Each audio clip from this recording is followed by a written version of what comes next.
"Yes, my lord," she said coldly. "That's better."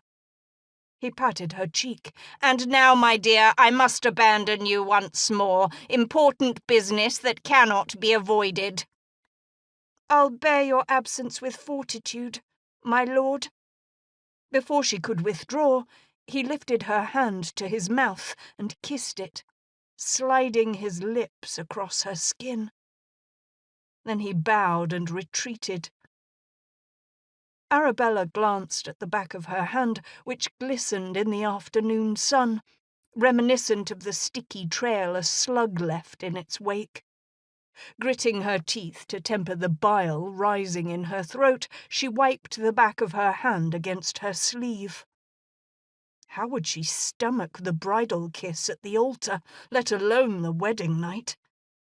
She reached for her necklace, a thin gold chain with a tiny pearl pendant, a gift from her parents, the mother and father she'd never known, always just out of reach in her memories. Beyond the wall of fire she couldn't penetrate, not even in her dreams. Had they lived, would they have insisted she accept Dunton's hand? Or had they a son, would she have remained at the home of her birth, rather than be evicted? What if? That was a question she'd asked almost daily since her come-out. She let out a sigh, glanced out of the window, and froze. The man outside was staring directly at her. Eyes the colour of sharp steel met her gaze, their expression rendering her helpless, as if she were the prey mesmerised by her predator, understanding the futility of any attempt to flee.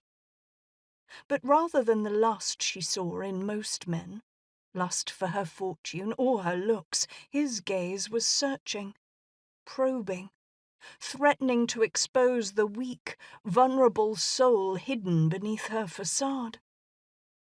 He had only to reach out. "No, stop it!" She stumbled back, retreating from the window until he was out of sight. She wasn't some coy, lovesick maiden, ready to make a fool of herself over a gardener. She was Lady Arabella Ponsford, soon to be the Duchess of Dunton.